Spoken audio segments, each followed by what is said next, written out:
I was escorted out of my own company on a rainy Thursday afternoon. No warning. No thank you speech. Just a calendar invite labeled "Update," an HR rep who couldn't meet my eyes, and 2 security guards who smelled like burnt coffee and uncomfortable silence. They said I was too emotionally invested, that my passion for the product clouded my strategic clarity, that it was time to transition into a new phase. They used words like evolve, streamline, optimize. Ivan. But here's what they didn't know. They didn't know I still owned the license to the predictive engine running their entire infrastructure. They didn't know the servers processing real-time threat detection still operated inside a facility that I leased under a separate LLC. They didn't know that deep in the first draft of a contract they never fully read, there was a clause that said if I were ever removed without just cause, they'd lose access to the very core they paid millions to rebrand. So I didn't scream. I didn't beg. I didn't even flinch.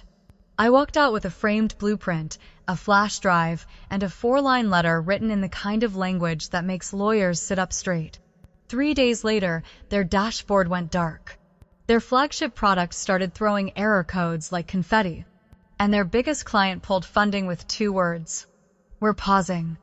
I didn't do it out of rage. I did it because I warned them. Quietly, legally, elegantly. Because the thing about building something from nothing is you remember every screw, every shortcut, every safeguard. And when someone tries to erase you from the story you wrote line by line, you don't fight back with noise. You fight back with silence. And a clause they never saw coming. My name is Ava Mercer. And if you ever typed your social security number into a hospital portal and didn't wake up to an identity theft nightmare the next day, there's a small chance you have my code to thank. But that's not where it started. It started in a basement. Not a cool startup-y basement with neon lights and free LaCroix. I mean a real one unfinished drywall, a leaky pipe near the laundry sink, and Wi-Fi that cut out whenever someone used the microwave upstairs. That's where I first built the core. I was 23, fresh out of grad school. No funding, no co-founder. Just me, a refurbished server I bought off Craigslist for $80, and a dream that sounded like paranoia to everyone else. What if cybersecurity didn't just react, but predicted? I called it Sable. Not sleek, not flashy, just fast, efficient, and ruthless at detecting pattern anomalies before they became breaches. By year 2, Sable was running quiet security tests for 3 local banks. By year 4, we were vetting interest from government contractors. And by year 5, we got the call. A federal defense partner wanted to pilot us across a multi-state health data system. I should have felt triumphant. Instead, I felt terrified. Because it was just me. Me and 4 engineers working 18-hour days in a co-working space above a vape shop. That's when CloudFrontis came knocking. They were slick. Polished. The kind of people who used phrases like scale-up synergy and made it sound like poetry. They offered capital, support, and most importantly a pathway to expansion that wouldn't kill me in the process. So I said yes. We signed a deal. I retained 40% equity, stayed on as CTO, and quietly kept full licensing control over our original neural infrastructure just in case.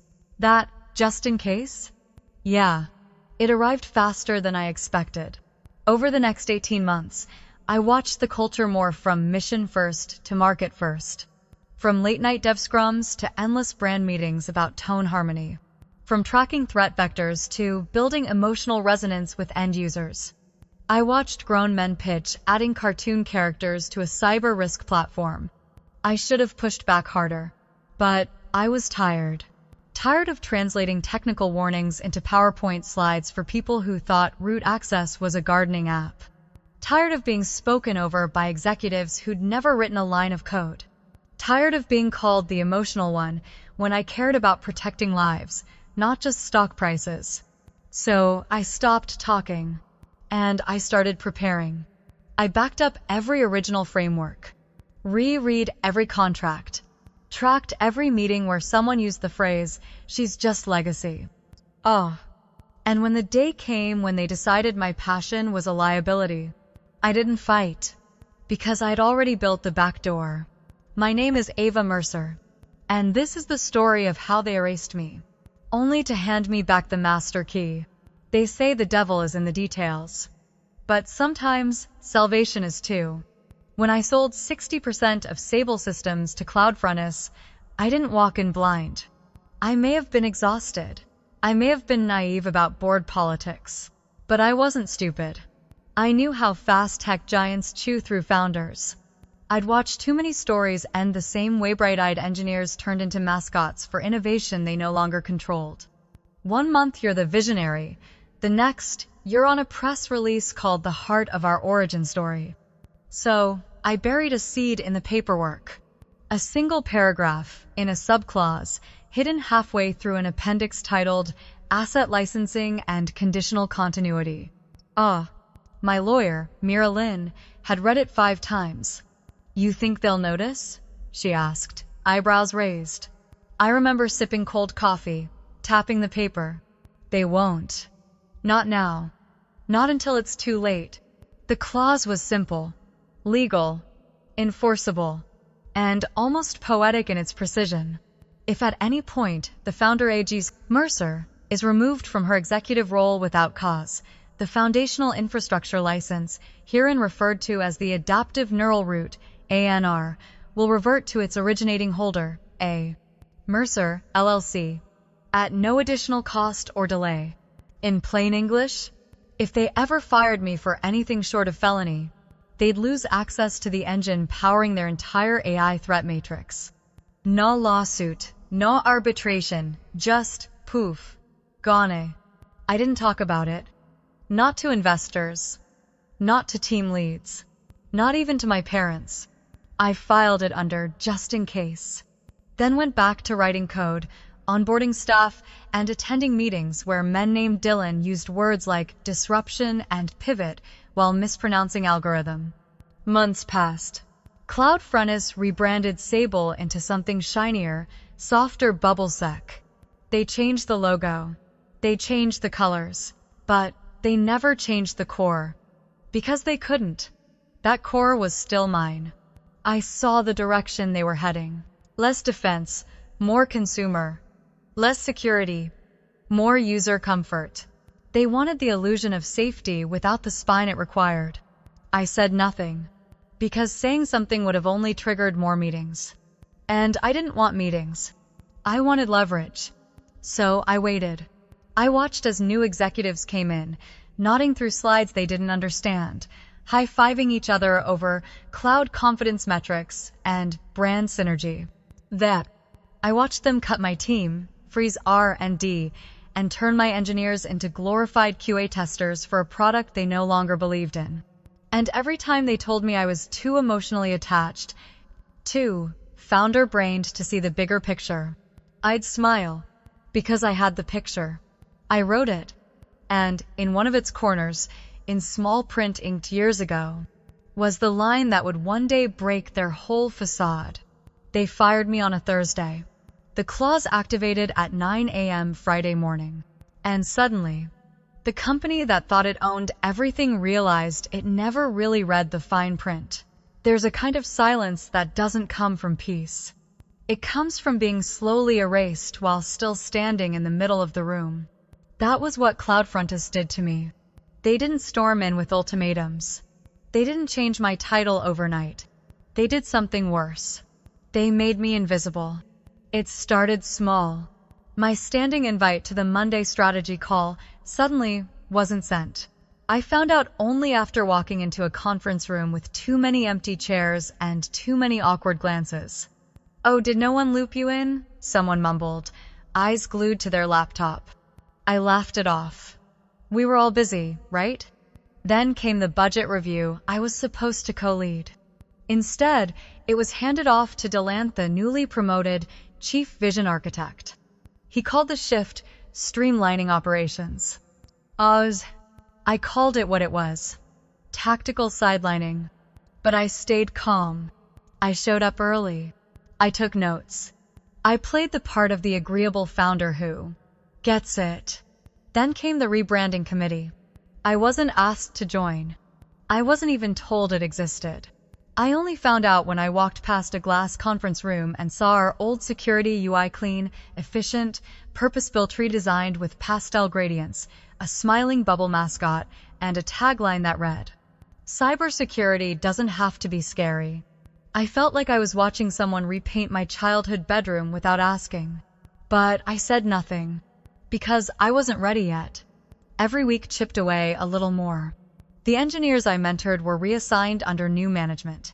Slack channels where I used to be tagged for critical bugs went eerily quiet. I'd see features I approved vanish from dashboards, removed without mention, without notice. At one point, Dylan introduced me at a pitch meeting as the original architect of our founding vision. A title that sounds poetic until you realize it's just a nice way of saying she used to matter. The final straw came when they moved my desk. No announcement, no discussion, just a quiet relocation request from HR citing workflow optimization. They tucked me into a corner office on the 5th floor away from the product team, away from devs, away from anything that mattered. Funny thing about isolation, it doesn't always come with closed doors. Sometimes it's just open spaces where no one speaks your name anymore. Still, I smiled. Still, I showed up. Still, I nodded politely at Dylan's half-baked ideas and watched as they slowly swapped out substance for sparkle. Because they didn't know. They didn't know I was counting. Every removed feature. Every decision made without me. Every sentence that began with, "We've decided." I was keeping receipts. Because I wasn't being erased. I was being underestimated. And if there's one thing more dangerous than a founder who's angry, it's a founder who's patient. It happened on a Wednesday. Not the kind of day you expect betrayal to arrive. Not a Monday too dramatic. Not a Friday too cruel. Just a plain, gray, middle-of-the-week Wednesday that smelled like burnt coffee and surface-level optimism. The invite said, "Quarterly Brand Showcase." I wasn't supposed to be there. But someone forwarded the link, probably by accident, or maybe on purpose. Either way, I clicked. And that's when I saw it. Our systemy system, the one we built to intercept cyber threats at sub-millisecond response times, was now a cartoon. Literally. The product once known for its precision and raw backend capability had been rebranded. Its name changed from Sable Core to BubbleSec Lite. Its interface now featured rounded corners, emoji reaction buttons, and a new animated mascot named Blinky. Yes, Blinky. A blue bubble with a face, arms, and a speech bubble that said, "I'm here to make data feel friendly." I stared at the screen, blinking myself, thinking it was a joke. But the room was clapping. Dylan was at the front, beaming like a proud dad at a kindergarten graduation. Behind him, the new VP of Brand Humanization, a woman named Taylor, nodded like she'd just reinvented air. They started presenting slides. Not about functionality. Not about compliance. Not about security. These slides were about emotional UX mapping and about lowering the threat posture through visual softness, about turning cybersecurity into self-care. And then came the tagline, BubbleSec, where threat detection meets inner peace. I felt something tighten in my chest like someone had wrapped a cable around my lungs and started to pull. This wasn't a pivot. This was a mockery. A sanitized, smiling mockery of the system that had once stopped a ransomware attack from reaching a hospital in New Jersey. They stripped away every ounce of weight and meaning and repackaged it as if digital warfare could be softened with pastel gradients and bubble fonts. I had to step out of the room. I didn't cry. I didn't scream. I stood in the hallway and stared at the elevator doors, counting my breaths. In, out, in, out. When I returned, Dylan was fielding questions from investors. Someone asked if the updated UI had any impact on real-time detection lag. He waved it off. Latency's a back-end concern. What matters is how the product feels. I felt my fists curl at my sides. That was the moment. Not the layoffs. Not the skipped meetings. Not even the demotion in everything but title. That was the moment I knew. This wasn't incompetence. This was intentional sabotage of everything I built.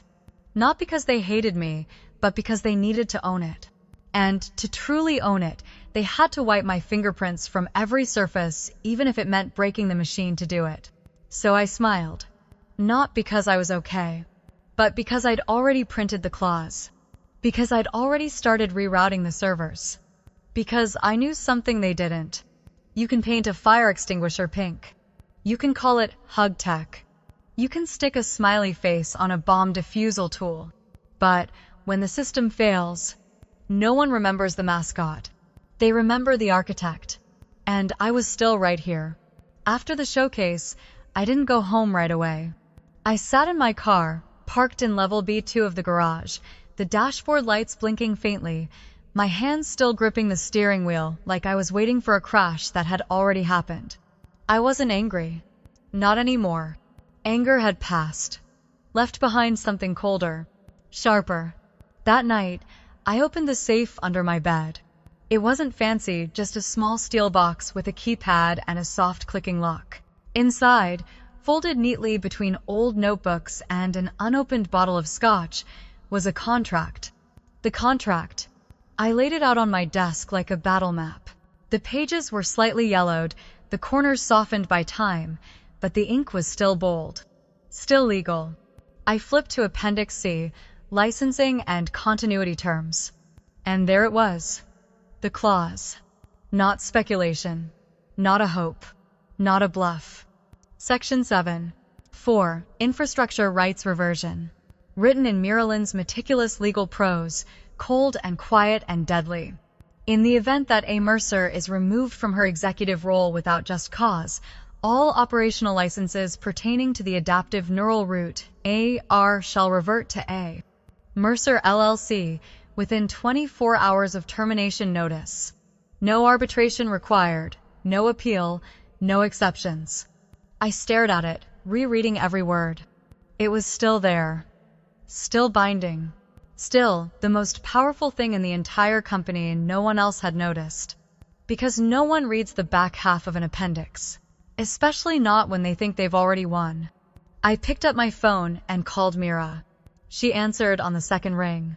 "Are we doing this?" she asked. I didn't need to explain. She already knew. I said just 2 words. Start prepping. No further instructions were needed. That's what happens when you plan for the worst from the beginning. You don't have to scramble. You just flip the switch. The next morning, Mira sent over a draft of the reversion letter and couriered a checkbook. Not electronic. Physical. 1 check. $1. No memo. Just a line drawn in blue ink and a signature that had been waiting years for this moment. We didn't send it. Not yet. This wasn't about rushing. This was about timing.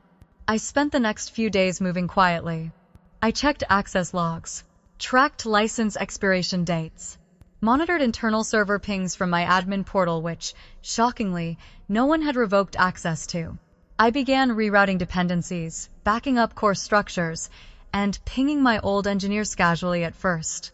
How's life been? You still working on latency modeling? Ever miss real security? None of it raised suspicion, because no one thought I mattered anymore. And that was my greatest weapon. They demoted me from visionary to sentimental liability. They stopped watching. So I kept moving. By the end of the week, I had everything I needed. A signed clause, a silent infrastructure map, and a team of allies who were just waiting for the signal. And in my nightstand drawer, under a flashlight and an old photo of our original dev crew eating gas station donuts at 3 a.m., sat the envelope. Sealed. Stamped. Addressed. The only thing missing was the final push. And trust me, I knew they'd give it to me. Because people like Dylan always do. It came in the form of a calendar invite. No subject line. No agenda. Just a 30-minute block from 4:30 to 5 p.m. on a Thursday. The title read, Update. I didn't need a fortune cookie to decode it. They always choose Thursdays, right before the weekend. Just enough time for the shock to settle, but not enough time for legal retaliation before Monday. Classic. I wore my best blazer that day. Not as armor. As ceremony. Hair tied back. No makeup. Flat shoes. Calm expression. I looked like a librarian watching the world burn from behind a reference desk. The HR floor was unnaturally quiet. Too many doors shut. Too many eyes avoiding contact. Someone had tried to cover the scent of tension with lemon air freshener. It only made things worse. Rebecca from HR was waiting outside the glass conference room like someone guarding a live wire. Her smile twitched as she opened the door. Inside, Dylan sat at the head of the table, flanked by Taylor, VP of Humanization, and one folder. Just one. Manila. Thick. Heavy with decisions they didn't have the spine to say out loud. Dylan started the performance. Ava, first thank you. Truly. What you've built here, it's invaluable. But we've been evaluating leadership structure, and we think it's time for a shift in direction. Something fresher. More in alignment with the current brand journey. Ah, dough. His voice was dipped in syrup and arrogance. Taylor chimed in. This doesn't diminish your legacy, of course. In fact, we see this as a natural evolution. Founders often step aside to let the next phase unfold. They slid the papers toward me like it was some generous ritual. Termination agreement. Severance package insulting. NDA toothless. Suggested LinkedIn post pre-written. They even included hashtags. I didn't blink. I flipped through the pages like I was scanning a grocery list. Rebecca cleared her throat. We'll need your badge and laptop before you leave the floor. Of course they would.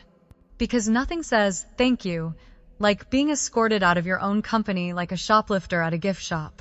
I stood, reached into my bag, pulled out a sealed white envelope. I placed it gently on the table next to the termination papers. Dylan raised an eyebrow. Taylor tilted her head. Rebecca looked like she might vomit. I didn't say a word, just smiled. Then I handed over my laptop, my badge, and my access fob to the security guard waiting by the elevator. He didn't make eye contact. He didn't need to. The elevator doors closed with a mechanical sigh, and just before they sealed shut, I caught one last glimpse of Taylor leaning toward Dylan, whispering something with a laugh. They were still laughing when the servers started blinking red 3 hours later. And me? I went home, made tea, lit a candle, opened the drawer beside my bed. The clause was there. The check was signed. And the envelope was already in Mira's hands, ready to be dropped into the FedEx box before the 6 p.m. pickup. They thought they were ending something. But what they'd actually done was hand me the keys to start it all over again. They got the envelope on a Monday morning. I imagine someone in legal opened it between bites of their protein bar. Probably assumed it was a threat letter. A final gasp from a founder too attached to let go. They had no idea it was a kill switch. Mira sent it by overnight courier because email would have felt too polite. Printed on heavy ivory paper, 4 lines long. One line was all that mattered. Under Section 7.4, I am exercising my right of license reversion, effective immediately. Attached was the check. $1. Signed, dated, irrefutable. They didn't reply. Not at first, because denial always arrives before panic. But by Tuesday morning, the dashboards started blinking. The internal server logs lit up with error codes they couldn't decipher. Anadaptive neural root was no longer validating. The security engine began rejecting updates, auto-throttling performance, rerouting traffic into a sandbox mode. Then the first client called. Metasphere Systems, a hospital network in Pennsylvania. They reported delays in threat flagging, slow patch rollouts, and unexplained data anomalies. They weren't angry. Not yet. They were concerned. Concern turns into fear faster than anyone wants to admit. By noon, Taylor was on the phone with legal. By 2 p.m., Dylan had locked himself in a glass-walled conference room, pacing like a man trying to look busy while Googling the phrase legal reversion clause enforceability. But nothing compared to what happened Wednesday. Because Wednesday, the clause bit down. 3 enterprise clients to finance, 1 government-issued formal requests for clarification. They'd noticed the same thing: lag, instability, and a concerning drop in performance reliability. That was the moment legal finally called Mira. Not with threats, with questions. And Mira? She doesn't bluff. She doesn't raise her voice. She just forwarded them the full contract with the clause highlighted and said, "You never read it, did you?" Dylan tried to spin it. At Thursday's emergency ops meeting, he blamed legacy code dependencies and unexpected handoffs. He called the clause ambiguous. He said I was acting emotionally. But by Friday, they weren't spinning. They were spiraling. Joya, one of our oldest clients in AI-adjacent biotech, firm tweeted a single line. "We signed on for Ava Mercer, not the bubble mascot." It got 40,000 likes in 12 hours. 15 trade blogs picked it up. Investors started calling. And inside CloudFrontis, the seams began to split. Taylor posted a thought leader essay on LinkedIn titled, "Why Letting Go is a Strength," but turned off comments within 30 minutes. Dylan tried a podcast appearance. He used phrases like vision misalignment and transitional turbulence. No one bought it. Because the truth was out. They hadn't just lost their founder. They'd lost their functional core. And now the world knew. Meanwhile, I sat in my new office across the street, glass windows, quiet team, faster Wi-Fi. I watched as resumes trickled in. Sam, Beth, Asha, even the VP of engineering, who once said I was too intense, sent a message. I was wrong. I want in.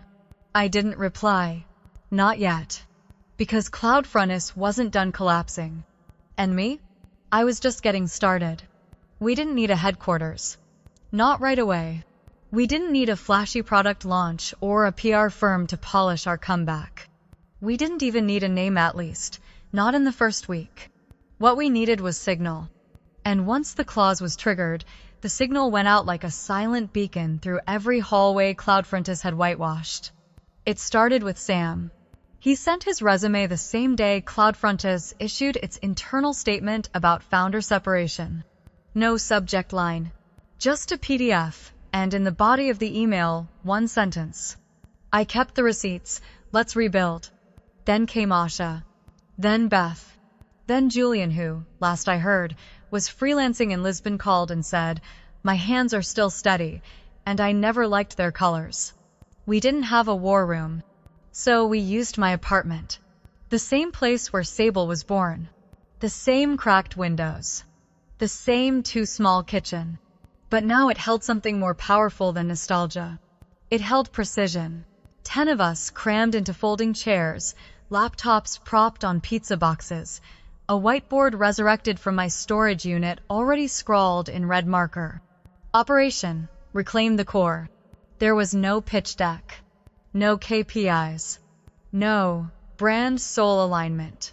Only questions like, what broke? What still works? What do we wish we'd done the first time? We were angry, yes. But we weren't reckless. We were clear. And that clarity? It became our compass. Mira locked down the legal framework in under 72 hours. Licensing, IP boundaries. New incorporation done. We registered the new entity under the name Stoneroot Systems. Not shiny. Not boutique. Just grounded. Rooted in the hard stuff. Security, accountability, truth. And this time, there would be no compromises. No softening of language to please investors. No pastel mascots. No meetings about emotional resonance. We didn't need approval. We didn't need permission. We had code. We had purpose. We had the kind of team you don't build twice in one lifetime, and this time, we weren't building for market share. We were building for impact. On the 5th day, we signed a lease for a 5th-floor office across the street from CloudFrontis. Same block. Beta View. The receptionist there didn't recognize me. She asked, "Are you here for the CloudFrontist tour?" I smiled. "No, sweetheart. I'm next door. And I'm staying." By week 2, we had our infrastructure live. By week 3, 3 of our former clients had resigned not out of pity, but because they saw something they recognized in us. Not branding. Not noise. Substance. Our logo. A fire-forged root system beneath a black stone. Our tagline? Not softer. Smarter. They tried to replace me with a mascot. I came back with a movement. And this time, it was built to last. CloudFrontist didn't fall all at once. It cracked quietly, then completely. At first, they tried to patch it. Dylan scrambled through backdoor forums, asking consultants if license reversion could be temporarily ignored. Taylor commissioned a crisis campaign with soft focus ads featuring smiling employees and buzzwords like resilience and continuity. But you can't brand your way out of a breakdown. Especially not when your core product stops working and the person who built it is sitting across the street fully operational. Investors started asking questions. Clients began freezing contracts. 3 key accounts paused renewals. The board called an emergency meeting. This time, there were no croissants, no glossy reports, just red ink. Everywhere. Someone pulled up the original sale contract, the one with my clause. It was passed around like a cursed artifact, eyes scanning, faces paling. The words were still there. Undeniable. Enforceably. And they had cashed the check. There was no way back. By week 3, Dylan resigned to pursue new opportunities. Endville. His farewell post on LinkedIn read like an obituary with corporate font. No one shared it. Taylor's position was absorbed into a broader restructuring initiative, which is a nice way of saying they escorted her out, too. But the real blow wasn't internal. It came from the outside when 3 of our mutual clients issued public statements. We will be transitioning our data security operations under the original architect of the systemus, Ava Mercer. No anger, no shade, just truth. And truth has a way of detonating louder than any press release. Tech blogs picked it up. Podcasts started whispering. Twitter sorry slid up with one phrase that stuck. She built it. She warned them. She took it back. I didn't gloat. Didn't post a thing. Didn't say a word. I let the silence speak for itself. And when the moment was right, I walked into that 5th floor office one morning with a hoodie, a coffee, and a plan. The receptionist knew, probably nervous, looked up and asked, "Are you?" I smiled. "Yeah, I'm Ava. Let your team know I'll be here for the 9 o'clock. We didn't come back for revenge. We came back to finish the mission." Stoneroot Systems went live that Monday. No mascot. No mood boards. Just a loading screen that said, "Secure, without compromise." By month's end, we were back at full capacity. By quarter's end, we doubled our staff. And across the street, CloudFrontist? Their office lights were dim. Half the desks empty. Glass walls staring out at a city that no longer cared. They tried to erase me. But I was never a name on a door. I was the design. The blueprint. The thing underneath they never understood but couldn't live without. And when you come back not to explain, not to defend, but simply to exist louder than their erasure, that's not revenge. That's legacy. I wasn't supposed to be the keynote speaker. Originally, they had slotted me into a mid-morning panel on ethical scaling in emerging tech markets. It was the kind of session that people attend mostly for the free coffee and branded tote bags. But the night before, the headliner canceled. A VC celebrity, the kind of guy who thinks empathy is a brand extension and founder trauma is a keynote aesthetic. He bailed to chase mindfulness in Bali. Of course he did. So the organizers called me. "We'd like to move you to the main slot," they said. "Your story, it's circulating. Circulating. Like wildfire. Or vengeance." I said yes. The next morning, I walked backstage in a black blazer and jeans. No stylist. No script. No slides packed with startup buzzwords or hockey stick graphs. Just me. And something I'd been waiting years to say out loud. The lights dimmed. The room hushed. My name came up on the screen in bold white letters. Ava Mercer, the price of forgetting the fine print. I stepped out. The audience was a sea of lanyards, tablets, and barely concealed curiosity. Investors, founders, journalists, junior engineers all waiting to see if the rumors were true. I didn't start with the claws. I started with the microwave. The first one back when I was 23, heating leftover noodles in a basement while debugging the first version of Sable. I told them about the cracked concrete, the discount server rack, the nights when the system would crash at 2 a.m. and I'd sit there whispering at the screen like it was a patient on life support. I told them about building something from nothing. Then I told them about selling it. Not for profit, but for scale. Not to exit, but to expand. And I told them what happened next. The erasure. The branding. The bubble mascot. The moment they said I was too emotionally attached to lead. And the claws. I paused. Let the air settle. Then I reached under the podium and pulled out a black frame. Inside it, a physical check, made out for $1. Dated. Signed. Slightly faded from time and tension. I held it up. Slowly. Steadily. Gasps rippled through the crowd. Someone whispered, "Holy sh!" just loud enough to draw a laugh. And then my phone buzzed in my pocket. I checked it right there, on stage. A message from Mira. Final resignation just filed. You outlived them all. I didn't smile. I grinned. The kind that's quiet. Sharp. Undeniable. I turned back to the crowd. And I closed it out. Don't confuse quiet with powerless. Don't confuse polite with passive.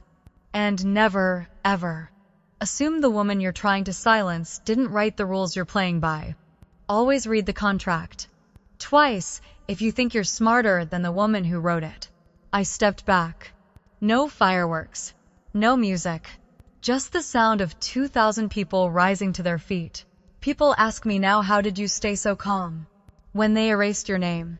When they called you sentimental. When they turned your system into a cartoon. When they smiled while handing you your own exit papers. How did you not explode? I didn't. Because somewhere along the way, I learned this.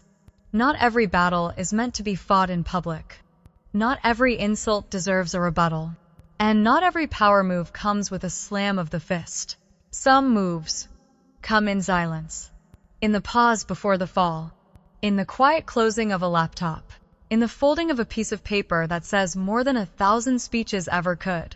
See, they mistook my stillness for surrender. But I wasn't surrendering. I was studying. Every meeting I was excluded from, I took notes. Every feature they removed, I archived the logs. Every time they smiled at me with fake kindness, I counted the seconds and remembered the tone. They thought I was being quiet because I was broken. But the truth is, I was being quiet because I was building. In the tech world, we love the idea of move fast and break things. But I've learned the opposite is just as powerful. Move slow and build things that don't break. Build teams that remember. Build contracts that bite back. Build systems with kill switches and backdoors, not to sabotage, but to protect your legacy from the very people who think they can own it by removing you. I didn't yell when they pushed me out. I didn't go on a Twitter rant. I didn't leak anything to the press. I just let the paper speak. Let the server logs blink. Let the system go dark until someone finally asked, "Wait, who still has access?" The answer was always me. Because silence isn't absence. Silence is patience. Silence is knowing that if you've built something right, deeply and legally, you don't need to scream to reclaim it. They gave me a box to carry my things. I gave them a clause that carried my return. So the next time someone tells you to calm down, to sit down, to move on, you don't have to fight them. You just have to listen. And then keep building. Quietly. Deliberately. with contracts they'll never bother to read. Because someday, when they forget you existed, when they think they've won, that's when you'll walk back in. Not louder, just undeniable.